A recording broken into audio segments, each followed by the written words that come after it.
I am an ordinary engineer. I don't have any incredible success stories, but I've always prided myself on the fact that stability is my strong suit. My name is Brian and I'm 32 years old.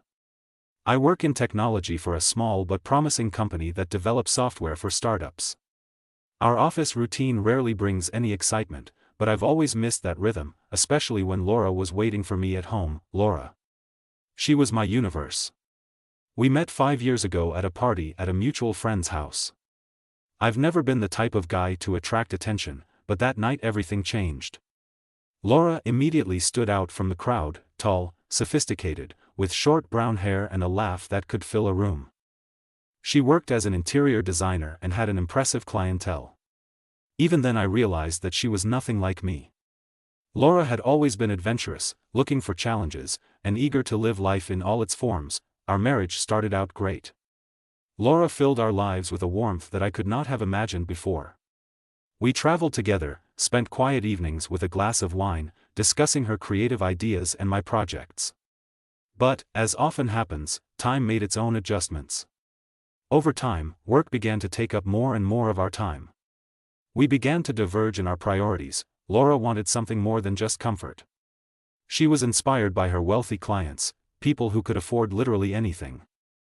I, on the other hand, appreciated what we already had. I could feel her gradually withdrawing. She began to talk less about herself and spent more time out of the house. I blamed it on her projects. They were big, expensive, and required a lot of effort.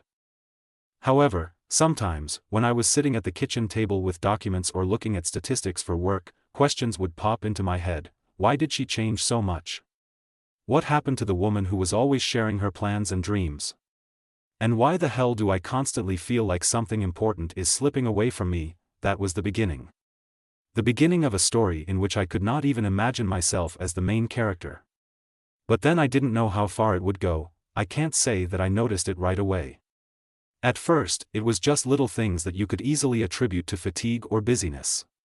Laura started coming home later than usual, often justifying it with work. The client suddenly wanted to completely redo the living room, so I had to stay late, she said one day, taking off her coat and quickly passing me in the kitchen. Another time it was a photo shoot for a finished project, which she said lasted until midnight. I tried not to be suspicious. Laura was very talented in her work, and I knew how much she valued her reputation with her clients. But the more often she was late, the more questions I had. One such situation in particular sticks in my mind. It was an ordinary Friday night, and we were planning to order pizza and watch a TV show we had been putting off for a long time. But Laura called at 7 in the evening and said she wouldn't be home in time. There was a strange note in her voice. "Darling, the client wants to meet urgently. Don't expect me for dinner," she said, and I heard her quickly hang up without waiting for an answer. What kind of client makes an appointment on a Friday night? The next day, Saturday, which had always been our family day, had changed as well. Laura said she had to go to the office because, and I quote, "I just won't have time to finish everything by Monday."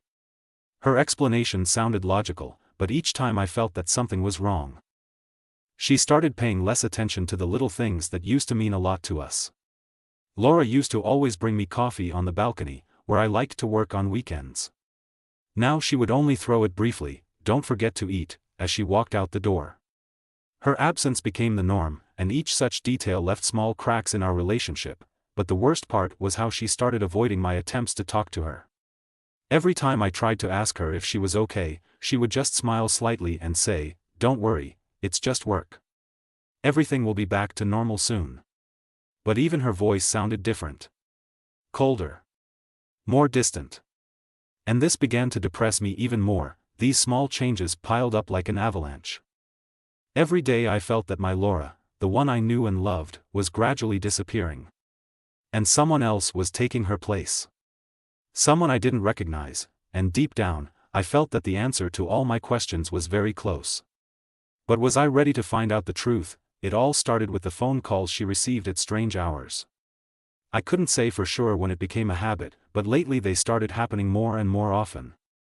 Sometimes it was at 8 in the evening when we were supposed to have dinner together. Sometimes it was in the middle of the night when I was already asleep.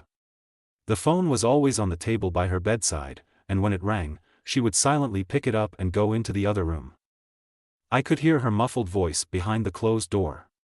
She always spoke quietly, as if she was afraid I might overhear. It was not the voice she used to speak to her clients. It was softer, warmer. But even so, I couldn't make out the words. One day I asked her who was calling. Laura smiled as if it was nothing. "It's just a client. They always have urgent matters, otherwise they wouldn't bother me." Her words sounded convincing, but why did she always go to the other room? Then I started to pay attention to other details.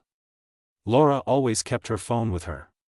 Even in the shower, she took it with her, leaving it on the shelf next to the towel. It was strange because she used to leave her phone in the kitchen or in her bag and not worry about it. One evening her phone rang again while we were watching a movie together. I noticed her glance at the screen and almost immediately get up from the couch.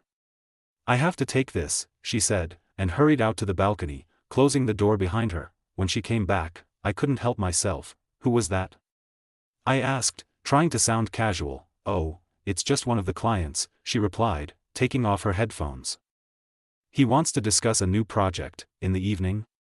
"On the weekend, Brian, you know my schedule. People with money don't like to wait." Her explanation was logical. But there was something in her voice that made me stop talking. Perhaps it was a slight note of irritation or the way she quickly changed the subject, asking me if I wanted more tea.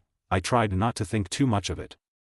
But in those moments when she was outside the door talking to someone on the phone, I felt like a stranger in my own home. That was the first time I thought that Laura was hiding something from me. But what? And why? It happened one morning when Laura left for work earlier than usual. I stayed home because my boss had moved our weekly meetings to lunch. Laura looked a little rushed as she left. "Don't forget to call the plumber," she threw as she picked up her bag from the table. Her voice sounded familiar, but I noticed her quickly grabbing her phone and checking it before putting it in her coat pocket. A few minutes later, as I was about to make coffee, my eyes fell on her laptop, which was left on the kitchen table. It was a coincidence, but Laura used to always take it with her. I even stopped for a second, hesitating whether to look at it at all. It didn't feel right. We have always had trust. But the thought that she had become so alienated lately was bothering me. Perhaps I was just winding myself up. Maybe I would find just another design plan or client correspondence that would confirm that I was worrying for nothing. I opened her laptop. The screen automatically lit up. Laura hadn't logged out, which surprised me. She was always careful with these things. I didn't find anything unusual in her email, just work emails and a few messages from friends. But when I accidentally clicked on the Documents tab, my pulse quickened. There was a file called LUX Project. At first, I thought it was something to do with her work, because most of Laura's clients were wealthy. But when I opened the document, I saw a list of places, dates, and even short notes. Larson's Villa, party, 7:30 p.m. Club, lunch for 2, 12 p.m. Hotel, room 305, 9 p.m. I felt my palms sweating. What does this mean? Why did Laura make this list? These weren't just professional meetings, there were clearly things marked here that went beyond the normal work schedule. I tried to find out more. But instead of explanations, I had more questions. One of the notes next to the date had a short comment: "Don't forget the gift." For whom? And why had she never mentioned these events? I quickly closed the laptop when I heard my phone ring on the kitchen table. It was my colleague. But even after the conversation, I couldn't calm down. All sorts of scenarios were running through my head, and none of them made me feel optimistic. Could I ask her about it? Would she explain everything logically, laughing at my suspicions? Maybe I was just making up stories for myself? But deep down, I felt that something serious was missing from my attention. And I decided to find out. Not now, but as soon as I had the opportunity. After that morning with my laptop, I started paying more attention to the little things. As before, I didn't jump to conclusions, but the feeling that something was wrong became too strong to ignore. I decided to be careful not to arouse Laura's suspicions. One day, when she again said she had to stay late for a client meeting, I realized it was time to look into the situation. That evening, I decided to go to her office. Not to spy on her, but just to make sure she was really there. I tried to convince myself that it was all just my imagination. But when I saw her leave the office at 8 in the evening, I realized that my worries were not unfounded. She did not get into her car, which was parked nearby. Instead, she walked down the street in a direction that had nothing to do with our house or her usual routes. Her posture was confident, but at the same time, she seemed to be looking around to see if anyone was watching her. I decided to follow her, keeping enough distance to avoid being seen. We walked for a few blocks until she stopped at a small restaurant on the corner. It was a cozy and rather expensive place that we sometimes went to on our anniversaries. I stood in the shadows, watching her enter the restaurant. It felt strange, like I was watching a movie myself, but it was happening to me. A few minutes later, I decided to follow her in. The restaurant was half full. And it wasn't hard to find her. She was sitting at one of the tables near the window. Across from her was a man, tall, with gray hair, wearing an expensive suit. He looked older than her, 10 years or more. They were focused on each other, and I could see her smiling and laughing, leaning slightly across the table toward him. My heart clenched. Who was he? Why had she never mentioned this man? I stayed at the entrance, hidden behind a large ficus tree, until the waitress noticed me. Are you looking for someone, sir? I nodded quickly, pretending to be waiting for someone, and went outside. I couldn't stay there. I needed to breathe. Outside, I leaned against the wall and tried to collect my thoughts. About 20 minutes later, Laura came out of the restaurant with this man. They exchanged words briefly, then he touched her shoulder, gently but firmly. Laura nodded and got into his car. I stood there as if paralyzed, watching them drive away. And now I had no doubt, this was not a job. It was something more. And I had to find out what it was. After that night, my world changed. Instead of looking for logical explanations for her behavior, I realized that I needed facts. But how could I do that without arousing Laura's suspicions? I decided to proceed cautiously. Because any mistake could jeopardize my attempts to understand the truth, I started with her phone. Laura always kept it with her, but on the rare occasions when she left it unattended, I would quickly skim through her messages. It was a game of waiting, because she could return at any moment. I found nothing in most of the messages, mostly clients, friends, family. But one name appeared quite often. I didn't know any verses, but the context of the messages made it clear that this was something more than just business communication. Short phrases, heart emojis, hints of previous meetings. One of the messages made me freeze, looking forward to Saturday. The room is booked at Red Heart. Saturday. It was the day Laura said she would be working at a big event and would be back late. Her words still echoed in my head. I have a client with high demands. The next step was her email. I remembered the LUX project that I had seen on her laptop and decided to get back to it. Over the weekend, when she left the laptop at home, I opened it again and carefully checked every document related to this mysterious project. In the files, I found a bill from the hotel where she planned to spend Saturday. Hotel, room 305. I knew this hotel. It was one of the most expensive in the city, with luxurious suites and an ideal reputation for those who wanted to go unnoticed. The bill was paid in advance. The comments on the booking read, "Special occasion. Please take care of the atmosphere." The atmosphere? What could this mean? The final clue came from her calendar. I found an entry for the same Saturday, meeting with V, 1900 hours, hotel. Her handwriting is clear, without any explanation, as if she didn't even realize that someone else would see it. When she returned that evening, I tried not to give away my feelings. We had dinner and talked about trifles. But a storm was raging inside me. Who is this V? And why is she lying? I decided not to confront her right away. I knew that Saturday was my opportunity to get answers. And this time I would be ready. Saturday came very quickly. Laura was too busy with her work to notice that I was watching her every move. She got up early, as usual, went to the gym, and returned home just a few hours before I headed to the hotel. That day I felt that something important was about to happen. There was no doubt, this was my opportunity to find out the truth. I decided not to wait, but to act. I just needed to make sure that Laura was really going to this hotel. And who was this B she was planning to meet with? Naturally, I didn't want her to suspect anything. Instead of staying at home and worrying, I remembered an old hobby of mine. surveillance. It wasn't easy, but I found a way. I was staying at a hotel nearby, from which I could clearly see her room at hotel. I arranged with the receptionist in advance that I would stay in a room overlooking hers. Although this was somewhat manipulative, I felt I had no other choice. Evening came and Laura was already on her way to the place. I watched her as she got out of the car and headed for the main entrance. She didn't look back, as if she was already used to not being followed. It was strange. If I remembered correctly, there hadn't been any changes to her trip. Everything was going according to her script, but I decided not to give up. When Laura entered the hotel, I went to my room, checking all the possible angles. And then I saw it. It was him. This man did not look like an ordinary customer. He was dressed in a luxurious black suit, with a white shirt, and his movements were crisp and confident. Laura greeted him at the entrance, exchanged a few words.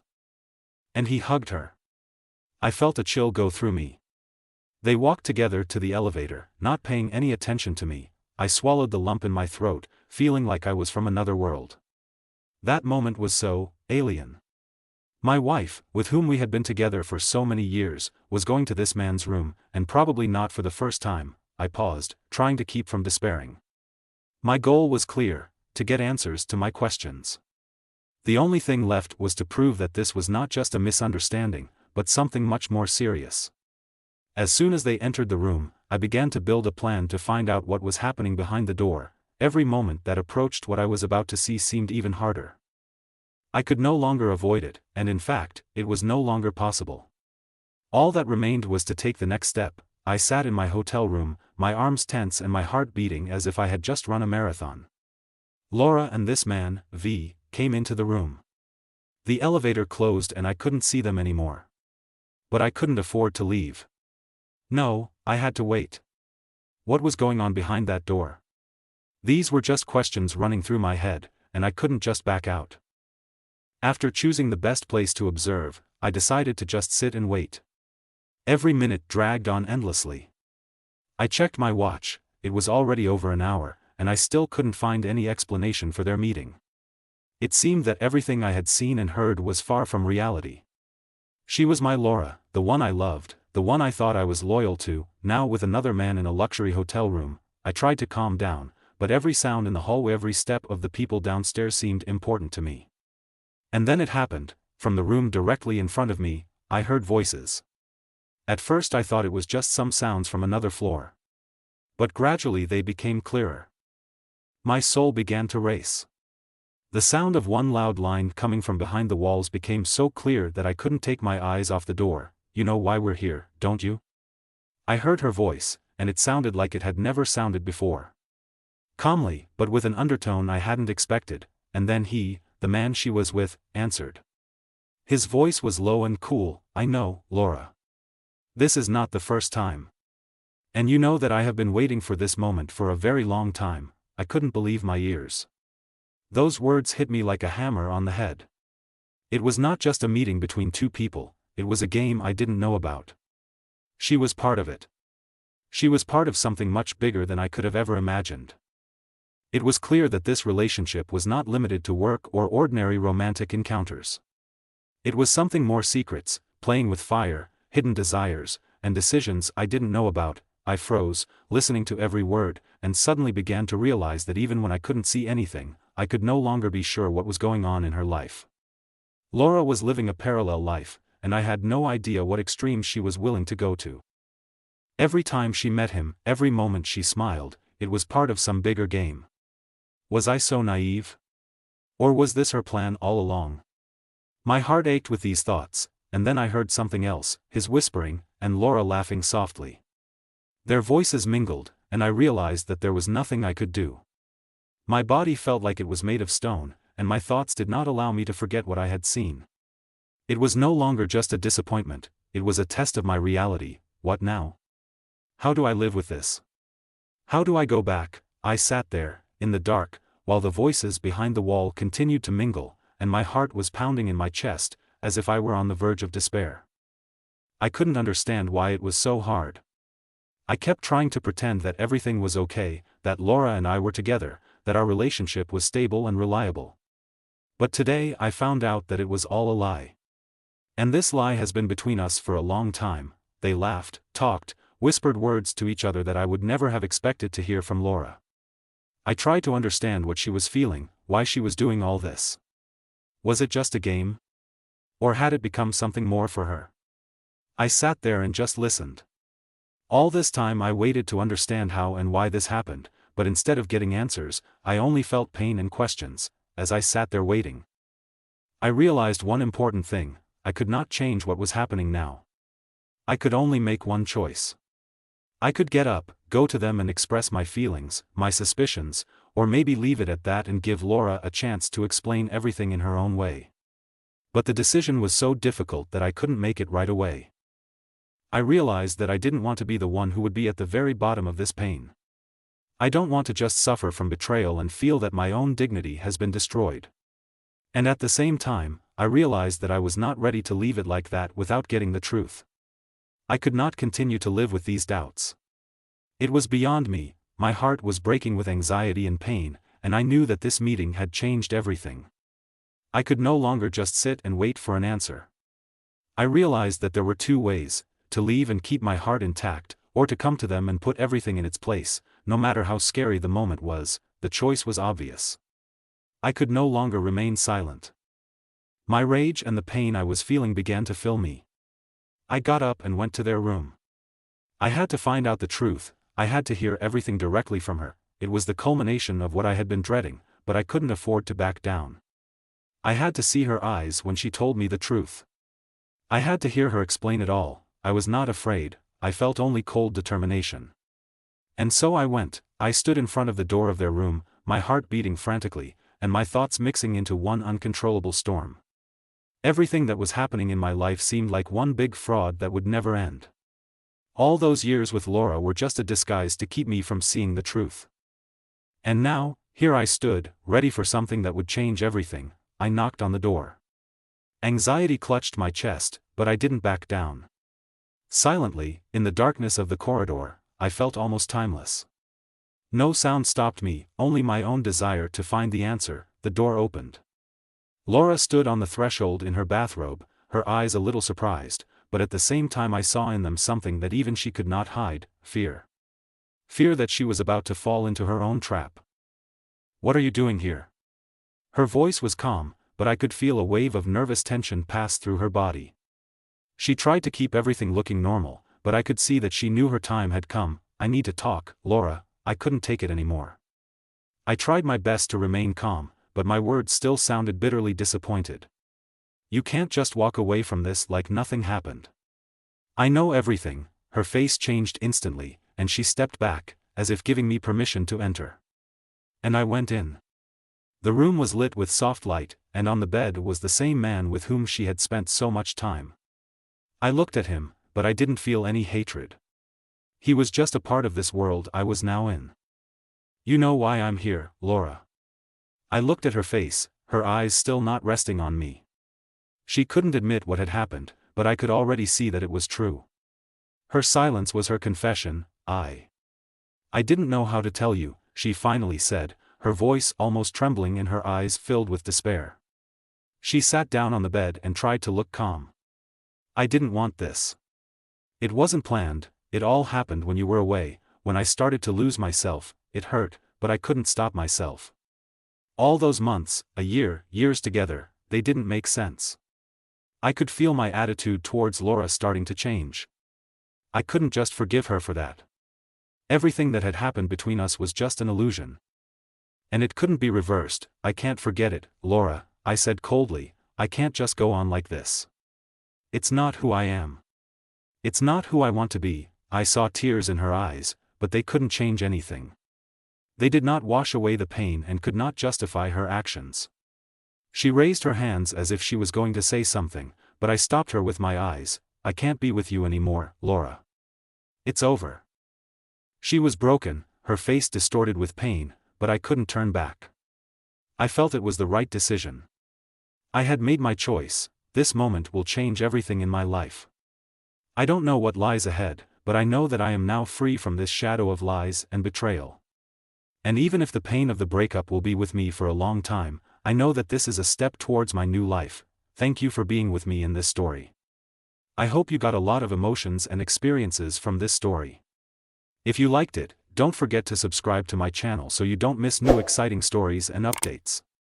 Your comments and likes are very important to me, and they help move this project forward. See you soon.